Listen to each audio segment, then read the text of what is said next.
سوائے حضرت انسان اپنی موت کو بھول جاتا ہے، باقی روئے زمین کی کوئی چیز ایسی نہیں ہے جس کو اپنی موت یاد نہیں ہے۔ یہ صرف حضرت انسان موت کو بھولتا ہے، باقی سب کو موت یاد ہے۔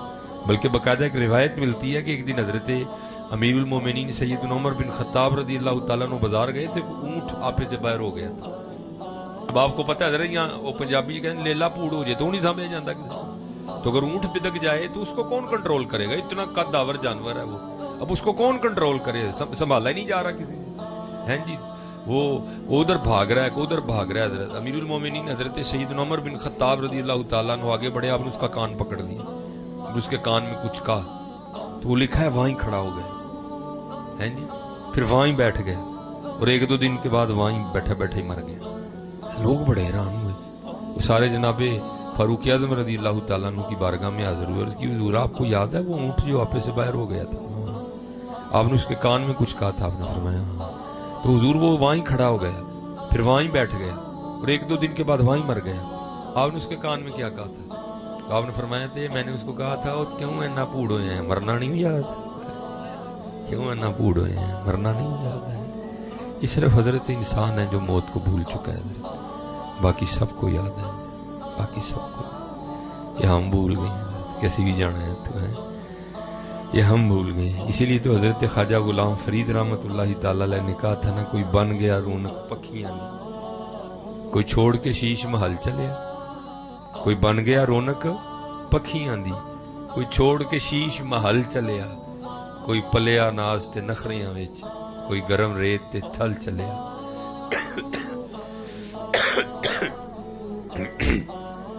کوئی بھول گیا مقصد آون دا، کوئی کر کے مقصد حال چلیا۔ غلام فریدہ ایتھے سب مسافر نہیں، کوئی اج چلیا کوئی کل چلیا، جانا تو ہے۔ پھر میاں محمد بخش صاحب بھی بولے، آپ نے پھر کیا فرمایا؟ آپ نے فرمایا اچے ٹبے شیراں ملے تے تھل ملے مرغائیاں، چاراں نکراں موت نے ملیاں، فضل کری رب سائیاں۔ پھر میاں صاحب بولے، آپ فرماتے ہیں کالے وال مسافر ہوئے، چٹیاں ڈیرے لائے، ویک محمد بخشا موت سنہے آئے۔ پھر حضرت بابا فرید بولے، آپ فرماتے ہیں اٹھ فریدہ ستیا چاڑو دے مسیت، تو ستا رب جاگدا تیری ڈاڈے نال پرید۔ اٹھ فریدہ ستیا او تیری داڑھی آیا بور، اگا آ گیا نیڑے پچھا رہ گیا دور۔ لیکن کیا کریں حضرت جی، کو ماننے کو تیار ہی نہیں ہے، نہیں آیا مولویاں دیاں گلاں، ٹھیک ہے ایتھے ہی رکھو، یعنی مولویوں نے اور کام ہی کوئی نہیں ہے۔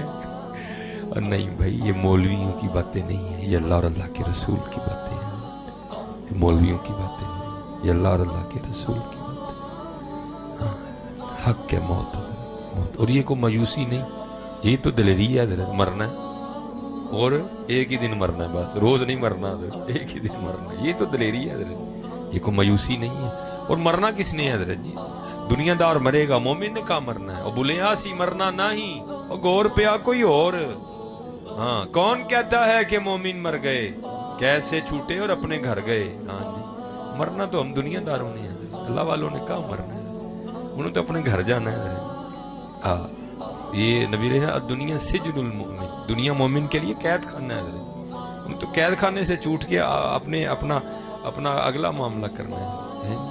اسی لیے تو لکھا ہے، یہ حضرت سلطان ابراہیم بن ادہم رحمۃ اللہ تعالی علیہ، یہ وہ صوفی بزرگ ہیں کہ جنہوں نے اللہ جل شانہ کی محبت میں بلخ کی بادشاہی کو ٹھوکر ماری تھی، ہیں جی۔ ہم تو 5 روپے نہیں چھوڑتے ہیں، آپ نے بلخ کی بادشاہی کو ٹھوکر ماری تھی، چھوٹی بات نہیں ہے حضرت، محبت الہی میں بلخ کی بادشاہی کو ٹھوکر ماری تھی۔ اور کتابوں میں لکھا ہے کہ آہستہ آہستہ یہ قدرت کا ایک طریقہ کار تھا، آپ کو وہ لگتے رہے، وہ ٹھوکریں لگتی رہیں۔ لکھا ہے کہ ایک دن حضرت اپنے کمرے میں سوئے، اور حضرت کا کمرہ سب سے اوپر تھا، سیڑھیاں چڑھ کے سب سے اوپر آپ بادشاہ وقت کا کمرہ تھا۔ تو آپ لیٹے تھے تو کیا ہوا، پاس ایک بندہ بھاگتا ہوا گیا، تو حضرت اٹھ کھڑے ہوئے، بڑے حیران ہوئے، باہر پہرے دار کھڑے ہیں، یہ بندہ کیسے اندر آ گیا؟ آپ نے پہرے داروں کو بلایا، آپ نے فرمایا ابھی یہ بندہ بھاگتے ہوئے ان کے حضور، بھاگ آ ہی نہیں سکتا، ہم تو باہر رنگی تلواریں لیے کھڑے ہیں، بندہ اندر کیسے آ گئے؟ آپ نے فرمایا شاید میرا وہم ہوگا. اب لیٹے تو چھت پہ نہ بھاگنے کی آوازیں آئیں. آپ سمجھ گئے نہیں بندہ تو ہے کوئی. ابھی آپ بیٹھے تھے تو بندہ پھر واپس بھاگتا ہوا آیا. آپ جلدی سے اترے, آپ نے بندے کا ہاتھ پکڑ دیا. آپ نے فرمایا بھائی تو کیا چھت پہ کر رہا ہے؟ وہ آگے سے کردہ حضور میرا اونٹ کو آج گیا تو میں چھت تے اونٹ لبن ڈیا. آپ نے فرمایا تیری مت تو نہیں ماری گئی؟ وہ کبھی اونٹ بھی چھتوں پہ ملے ہیں؟ وہ آگے سے پوچھتا ہے حضور اگر اونٹ چھتوں پہ نہیں ملتے تو پھر خدا بھی پلنگوں پہ نہیں ملتا ہے. یہ کہہ کے وہ غائب ہو گیا. ایتھے کڑک کر کے سٹ بجی. میں یہ تو قدرت کی طرف سے مجھے سبق دیا گیا کہ پلنگ تے نہیں رب لبیا کدی, پلنگ تے نہیں رب لبدا کدی ہے نہیں. اور پھر لکھا ہے کہ حضرت کی اس پلنگ کی بھی کیفیت یہ تھی کہ حضرت جب اس پلنگ پہ لیٹتے تھے نا تو حضرت کے اس پلنگ پہ لیٹنے سے پہلے 2.5 من 100 کلو گلاب کی پتیاں بچھائی جاتی تھی حضرت. 2.5 من 100 کلو گلاب کی پتیاں حضرت کے پلنگ پہ بچھائی جاتی تھی. پہلے بھی جو پلنگ تھا وہ آپ کا اور میرا پلنگ نہیں تھا, وہ پہلے بھی بادشاہ وقت کا پلنگ تھا. اگر اس پہ 100 کلو گلاب کی پتیاں بچھائی گئی ہوں تو کیا نیند آتی ہوگی حضرت اس پہ, کیا ٹھنڈا نرم بستر ہوگا. وہ لکھا ہے کہ حضرت کی وہ خادمہ جو روز نا یہ پتیاں بچھاتی تھی, اس کی ڈیوٹی تھی روز پتیاں بچھانے کی حضرت کے بستر پہ, روز جو بچھاتی تھی. تو ایک دن دل میں خیال آیا آج ذرا چیک تے کریے بھلا کیویں دا بستر ہے, دیکھیے تو صحیح ذرا. تو ظاہر ہے سارا دن کام کیا ہوا تھا, تھکی تھی, بس بیچاری چیک کرنے لیٹی تو آنکھ لگ گئی. آنکھ کھلی کب؟ جب کوڑا پڑا ٹھاک کرتا ہوئی اٹھ کھڑی ہوئی, دیکھا حضرت بڑے غصے میں ہے, ساتھ جلاد بھی حضرت کی کابینہ بھی. فرمایا مار مار کے کوڑے اس کی کھال اتار دو, تیری اتنی جرت کہ تو ایک نوکرانی ہو کہ میرے بستر پہ لیٹتی ہے. وہ کوڑے پڑنے شروع ہوئے تو بیچاری رون لگ پئی. لیکن تھوڑی دیر بعد لکھا ہے کہ اس نے رونا چھوڑا اور مسکرانے لگ پڑی. حضرت بھی بڑی جاندیدہ شخصیت کے مالک تھے, سیانے تھے بڑے. آپ نے جلاد کو اشارہ کیا بس کر, اس نے چھوڑ دیا. آپ نے پوچھا پہلے رون رہی سے ہوں اسی ہے کی ہوئے؟ تو عرض کرتی حضور ظاہر ہے کوڑے پڑ رہے تھے, درد ہی رونا ہی تھا. آپ نے فرمایا نہیں اصل سوال یہ ہے کہ سی کے ہوں. عرض کی تھی حضور کوڑے پڑ رہے تھے, درد ہو رہی تھی, رو رہی تھی, تو ایک خیال آ گیا تو میں اس وجہ سے مسکرائی ہوں. کیا خیال آیا؟ کہتی خیال یہ آیا کہ کوڑے پڑ رہے تھے, درد ہوئی, میں رو رہی تھی. میں نے کہا کیوں رون رہی ہوں؟ وہ تو چیک کرنے لی لیٹی ہے نا, سوندے رات نہ نہیں نا لیٹی ہے, وہ چیک کرنے لیٹی ہے. تے اینے پینڈے نے سوچ ہاں جڑا کئی سالاں تو سون ڈیا انہوں کنے پینے نے, جو کئی سالوں سے سو رہا ہے اس کو کتنے پڑیں گے. تو سونے کے ارادے سے لیٹی نہیں تھی, تو چیک کرنے لیٹی تھی. تو اتنے پڑے ہیں جو کئی سالوں سے سو رہا ہے, یہ بھی تو سوچنا اس کو کتنے پڑیں گے. پھر حضرت نے وہ بستر بھی چھوڑا, پھر حضرت نے وہ گھر بھی چھوڑا, اور پھر حضرت نے وہ فقیری چوہا پہنا, پھر حضور نے گدڑی پہنی ہے جو صوفیاء کا لباس ہے. اور حضرت جی یاد رکھنا, یہ قرآن میں اللہ فرماتے ہیں الشیطان یعدکم الفقر, شیطان ہمیں فقیری سے ڈراتا ہے. وہ کی کریں گا, کی بنے گا, نہیں 2 نمبری چک کے رکھ کام ہے. یہ شیطان ڈراتا ہے نا ہمیں, کبھی نہ ڈرنا. حضرت الشیطان یعدکم الفقر ویأمرکم بالفحشاء ہے جی, اور بے حیائی کا حکم دیتا, کبھی نہ ڈرنا حضرت. اور یہ میری بات یاد رکھنا حضرت جی, رب اور رب کے رسول علیہ السلام سے سودا کر کے دیکھنا, کبھی گھاٹے کا سودا نہیں ہوگا. اور لکھا ہے جب حضرت سلطان ابراہیم بن ادہم رحمۃ اللہ تعالی علیہ نے چھوڑی نا بادشاہی بلخ کی, تو آپ نے گدڑی پہنی. تو ایک دن دریائے دجلہ کے کنارے بیٹھے حضرت اپنی گدڑی سی رہے تھے, تو آپ کے ماموں گزرے جو آپ کے بعد آ کے منہ ہے. تو ظاہر ہے حضرت جی پنیواں سی نا, نظر پڑی تو دل پہ بڑی چوٹ لگی. ہو ابراہیم ہے کی کیتے ہی, اور بادشاہی بنے بادشاہ تم, اب تیرا حال یہ ہے کہ تم نے اپنے کپڑے بھی خود ہی سینے ہیں. تو انہوں نے وہ قافلہ رکا اور آپ کے پاس آ کے کہتے ہیں ابراہیم چل اٹھ, اب بھی تخت تیرا انتظار کر رہا ہے, چل آ بیٹھ چل کے اپنے تخت پہ. آپ نے فرمایا نہیں ماموں, جڑی شاید چھڑ چھڑی سو چھڑ چھڑی. فرمایا چلیا چھڑ کے لبا کی.